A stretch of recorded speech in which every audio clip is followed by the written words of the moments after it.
Hello again. This one's entitled Don't Be Like Me. Have a plan for your life. I got out of college and I moved to Boston and got a job.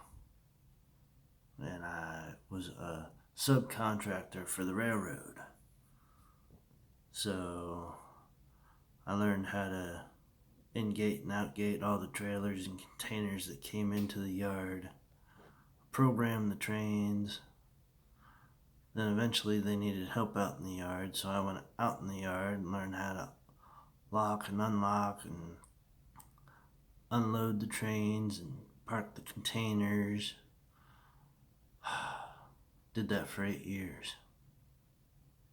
Then I realized I either needed to move out on my own, because I had a roommate at the time. I either needed to move out on my own and do my own thing, or figure something out, because I wasn't going anywhere. So I moved back to Pennsylvania. Then got a job as a clerk for Roadway for about a year. Yeah, that wasn't meant for me either.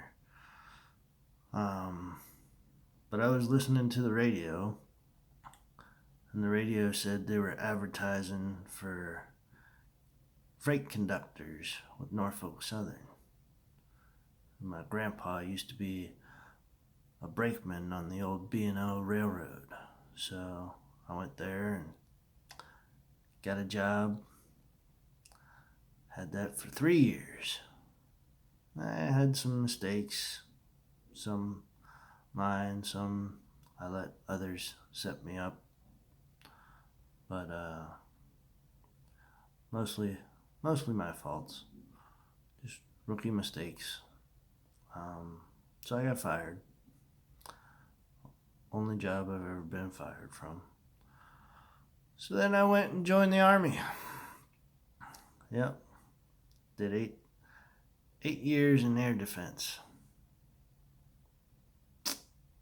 Made my way up through the ranks, got to be a staff sergeant, and I was doing all right.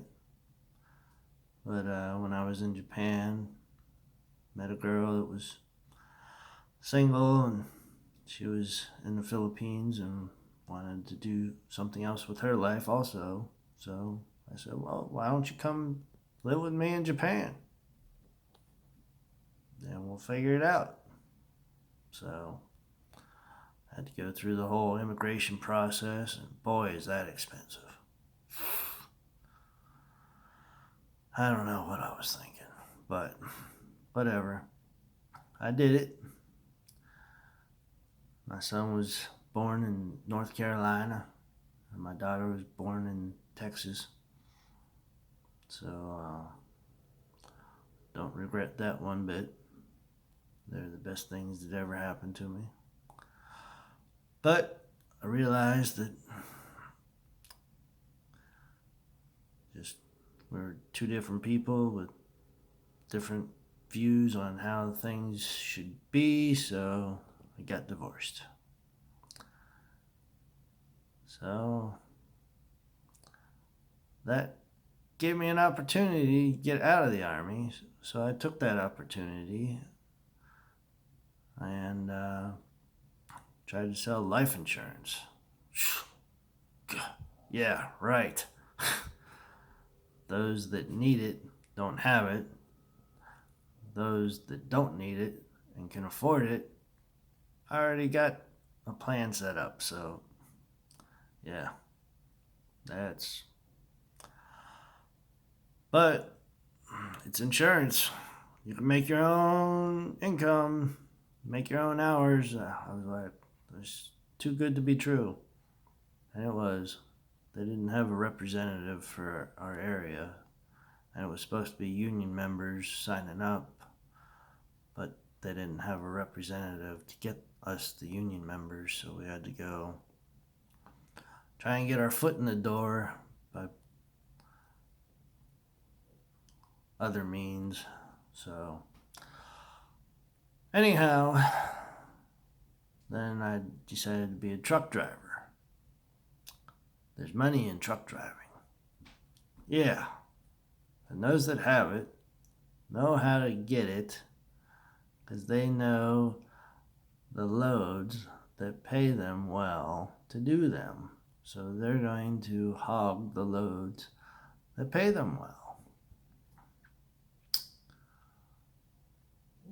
It's possible to learn which loads they are and which loads are not, but it takes a while and you gotta figure it out or have somebody mentor you. And yeah, that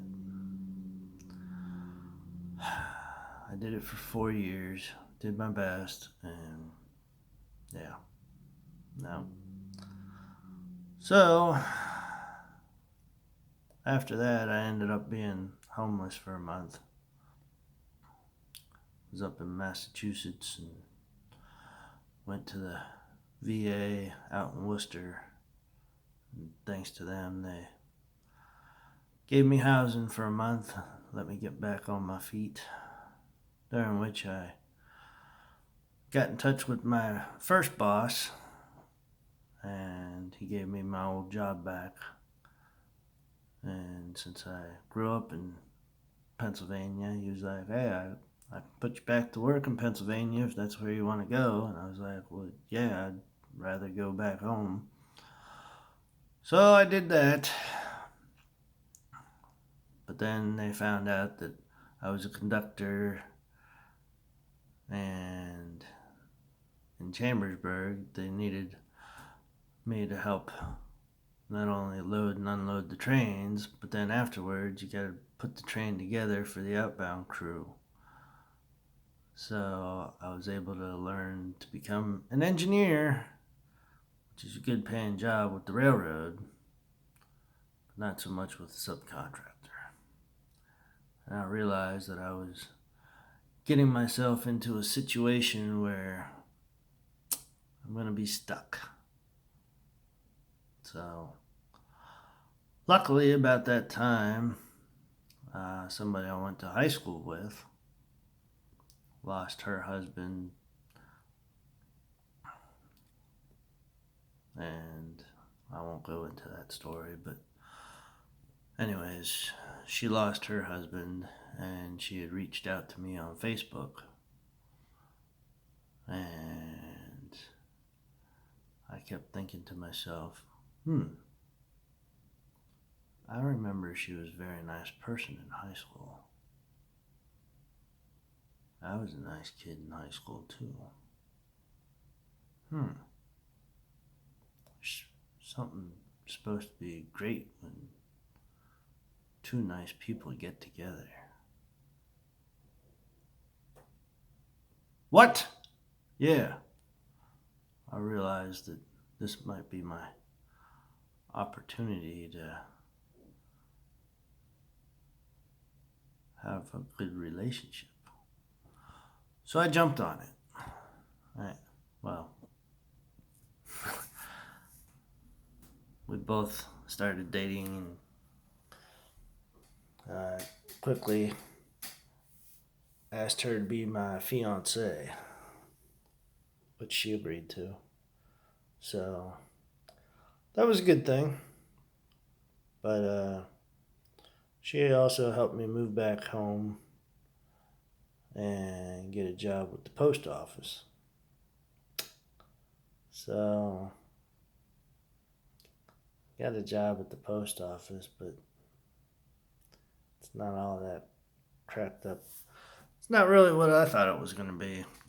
I thought it was going to be more like a 9 to 5 kind of Monday to Friday, have the weekends off.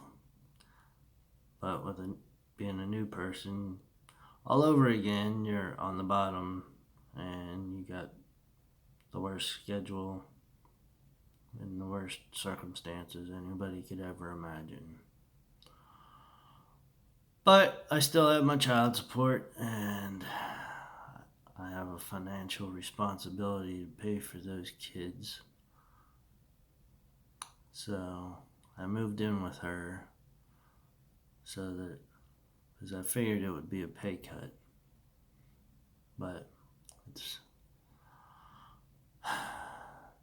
been a struggle because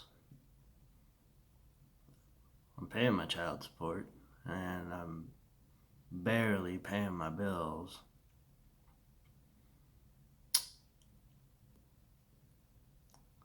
And I just don't know what else to do. I need to generate more income somehow. And I'm not quite sure how I'm supposed to do that. So I thought maybe start a YouTube channel. And eventually, if I get enough followers and subscribers, they'll allow me to make some money off of it. But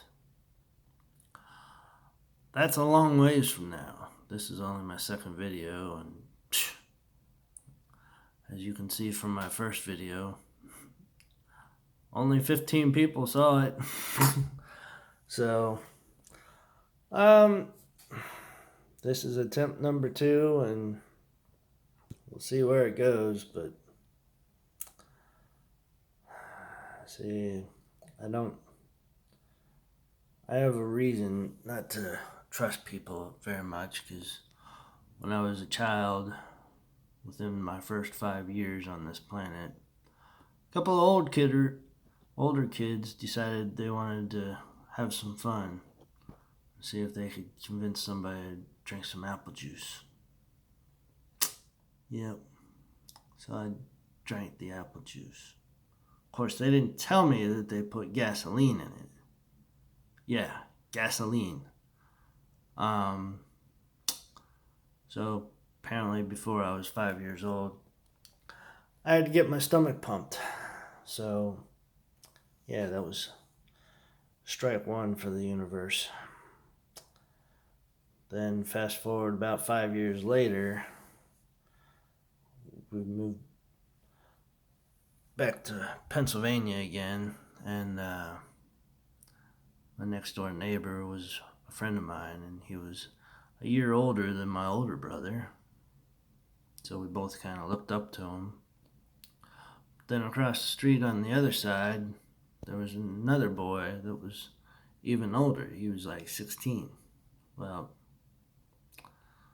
one night when our parents went out to dinner, the two of them were out playing in the woods, and yeah, the 16-year-old took my friend away from me. Ended up taking him away permanently. So that was strike 2. So I want to believe that people are good and there's a bunch of good people out there, but I feel like I've been cursed. And I've been cursed for a very long time. So if you feel like trying to help a brother out, feel like being nice to somebody that deserves a second chance, well, here I am. So like and share, and maybe if I get lucky, who knows. But that's a long ways from now. Alrighty, thanks for listening, and God bless those of you who watch it and share it, and hope you have a blessed day, and good luck. Here's to you. Adios.